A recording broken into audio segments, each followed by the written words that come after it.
Welcome to Freelance Sucks. Here we'll discuss the dark side of freelancing about which nobody usually talks out loud. In this show, we speak with experienced freelancers, and I'm sure listening to their stories helps you prepare for freelancers' challenges.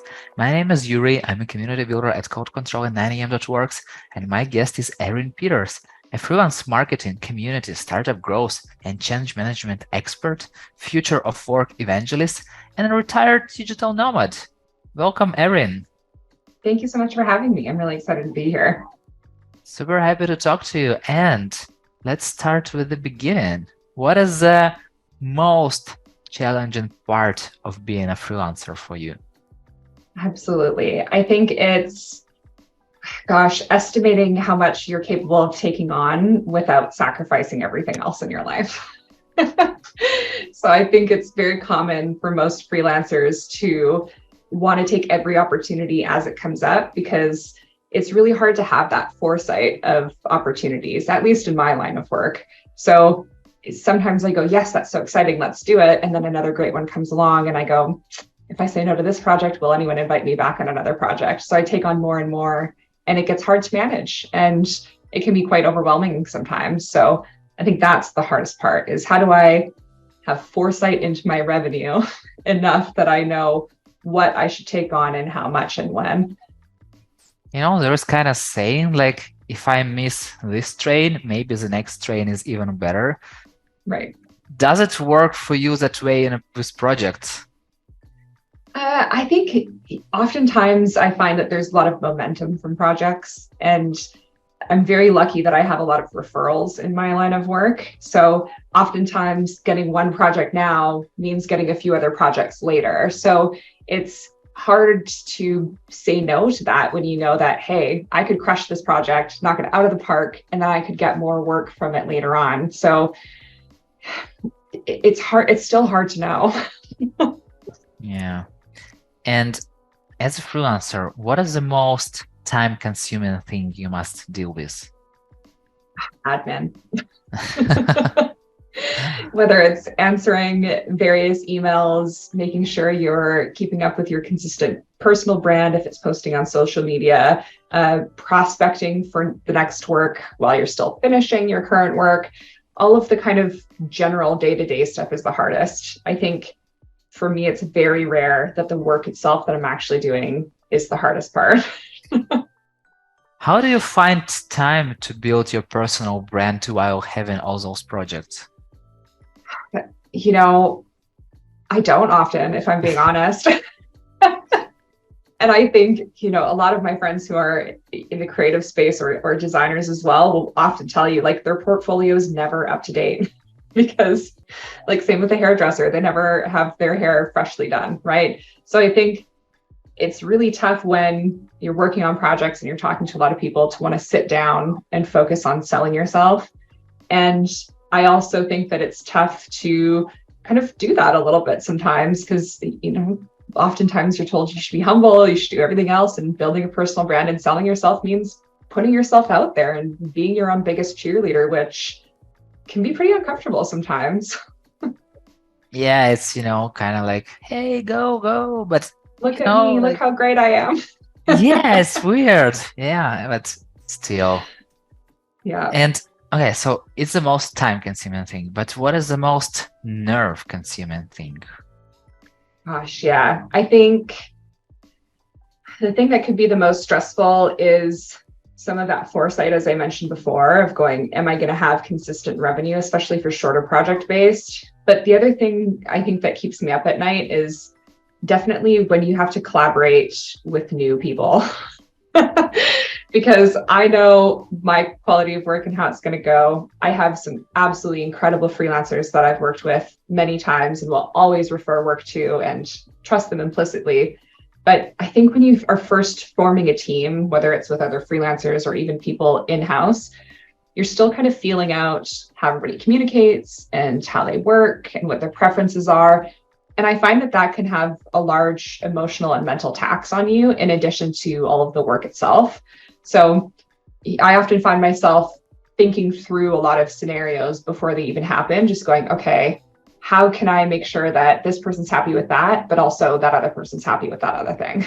and sometimes it's conflicting. So I think that's a big emotional and stress for me sometimes, is going, okay, how's this going to work from just an interpersonal and human standpoint, because we're all so different. Do you have any tips on how to connect better with new people? Yeah, I think setting clear expectations initially is massive. I've worked in a ton of international teams, and there is an Atlassian playbook that I actually think is really great. It's called Personal Operating Manuals. To be honest, it's a long exercise and workshop, but if you shorten it down to one slide where you cover things like, how I like to receive feedback, how I like to communicate, is it Slack, is it email, is it otherwise? Do you generally have working hours that you prefer people to contact you in? And just setting the expectation up front and asking everybody else to do that too. Even that alone, of the most basic things, it helps so much later down the line of going, okay, I know that Eryn hates email and it's going to get lost because she finds email overwhelming, which is true. So I'm going to drop her a message on Slack with a link to the file that we need to do. And I know that she's going to see that sooner and she would prefer it that way. Or, if it's things like feedback, it's going, okay, keep the feedback direct, transparent, early and often. Or it's very okay if someone tells you, I want you to sandwich feedback. I'm very sensitive. Or I'm not open to feedback about these topics. And that's very okay as well.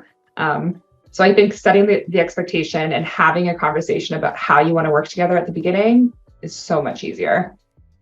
Okay, you are an expert in that, but how to make other people set in expectations? You ask them to fill it out. If anything, the best way for people to read about your ways of working is to ask them first. So if I go, Yuri, what is the best way to work with you? You might say. Okay, so you have Google form, yes? I feel like. Exactly. So, but by starting the conversation by asking, then you will always also get to share. And it's much more welcoming and inviting in that way too, because it's not going, here's how to work with me, take it or leave it. It's leading with the intention of me asking is I want us to work well together. And that's a two-way street, right? So by opening the conversation that way, it's very easy for you to be able to learn what people like and don't like. Did you ever had the situations when you have had such conversation and understood, okay, we won't work together? Absolutely. Yeah. How do you stop working with somebody after just starting? I think it's important to set yourself up with a bit of a trial period in any way, shape, or form, and to have a few conversations before you jump in with people on major things. So I get asked to do a lot of advising. I've sometimes been invited to co-found companies. And there's also a great set of questionnaire for 50 questions to ask your co-founder. And I went through the process with a couple of different groups through this. And in doing so, we found out that like, hey, we don't have the same vision. We have such different working and communication styles. Like, could we make it work? Maybe, but ultimately, like, are we going to be pulling teeth the whole time? Yeah. Like, it's not like, it's better for us to end it now than to get too far down the road and just resent each other and lose the relationship. So there's so many ways you can support each other without having to be fully committed. So that's one way of doing it, is leave yourself a bit of space up front to have those conversations. But unfortunately, not all of us have the foresight or the ability to do that. Once you're already in it, I think it's more about setting boundaries and expectations. Boundaries being, this is what I can kind of tolerate and operate within, and expectations being, this is what I expect you to operate and fit within. So once you have those in place, it's kind of, you just have to see how it goes and hope for the best. As a freelancer and as a remote worker, do you ever feel professional loneliness? Absolutely. I think, there's loneliness, whether you're in organizations or not, I would say, because oftentimes you may not have a peer set. Let's say you're a middle manager. You can't complain up, you can't complain down, right? And that could be in an organization. And in freelancing, maybe you don't have a peer that can review your work where you can bounce ideas off of. So I do think that it can be super lonely and hard to navigate from kind of a professional peer style, but also from the emotional support that we all just need, right? You don't want to offload a bunch of your stressy day to a partner, a family member, a friend. Like they don't need that either. Exactly. And sometimes they don't have the context. So I've in so many different communities. I mean, you know me well enough and have seen me in like a number of them already where we're both in them. It's important to seek out the type of community that you need, whether it's peers who know the same topics, whether it is just other people to shoot the shit about, you know, a football game or the weather outside or photography. Make sure that you're just kind of filling your different needs in different groups. I can imagine shoot the shit for community. Just like I've never met them before, but I'm sure they exist. So. I think most communities have a general chatter channel where all of that typically takes place. Yeah. And if your friend wanted to become a freelancer, what are top 3 things you'd advise them to consider before doing that? Yeah, I think the first thing to consider is like, what do you want to do? And I mean that in both the immediate sense and in a couple of years from now, what do you want your professional life to look like? Because, you know, I wish it was as easy as snapping your fingers and everything working out immediately, but most good things need a bit of building and some foundation first. So being very clear on what you actually want is an important first step. Next, I would say, like, how realistic is it for you to do full-time right now? It's okay to dip your toes in and start moonlighting or try things on. I think it's quite scary for people for a number of reasons to quit their job and dive all the way in. And quite frankly, it's not responsible in some instances. So that's the second step, is how soon do you want to go all in? Is that now or later? And part of that is the third, which is, are you financially able to take on any type of risk right now? Not all freelancing businesses are the same in the terms of startup costs. Maybe you need to learn a new skill, maybe you need to buy new equipment. And that can be a pretty sizable investment upfront as you're starting to build out a portfolio of customers as well. So first, know what you want to do. The second, know how soon you're able to do it. And the last is, what does it look like financially? And are you ready to take on any type of risk? From your experience, what is just normal financial pillow to have to start freelancing? Yeah, to start freelancing, I think it's kind of to each their own, because you can start freelancing as you're already working somewhere else, in my opinion. And in fact, I think that's some of the best ways to do it is try before you buy, right? Mm-hmm. But in terms of savings, it's always best to have at least 2 months of your expenses, if not a little bit more, ready in savings that you can dip into at any time. Just because in recent years, we've seen there are very uncontrollable things that happen in the world, from pandemics to people being displaced to recessions in different economies. Sometimes business will be good and sometimes it won't. So make sure you have that level of padding where you can take care of yourself or any of your loved ones if necessary. And usually the rule of thumb is 2+ months. Eryn, I wish to have the sky as the limit, but time is the limit. So the final question, if you were starting freelancing today, is there one thing you would have done differently?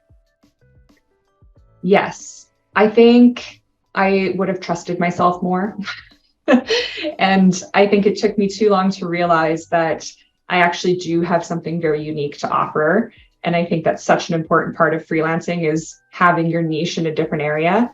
And I kind of undersold myself, even to myself, and going like, I just do this thing, nobody really cares, and I do it well, right? But realizing, hey, no, like I actually do this really well, people need it, and people are willing to pay me for it. And that's pretty cool. So I think trusting my own abilities and trusting my own position would have been a lot more helpful to be confident in back in the day. Yeah, Eryn, thank you so much for sharing your challenges and experience. And it was such a pleasure to hear and learn from you. Thank you so much for having me. It was a lot of fun. And thank you so much for listening. If you like the show, hit the like button or 5 stars and share it with your friend. That's it. We're done. See you in the next episode.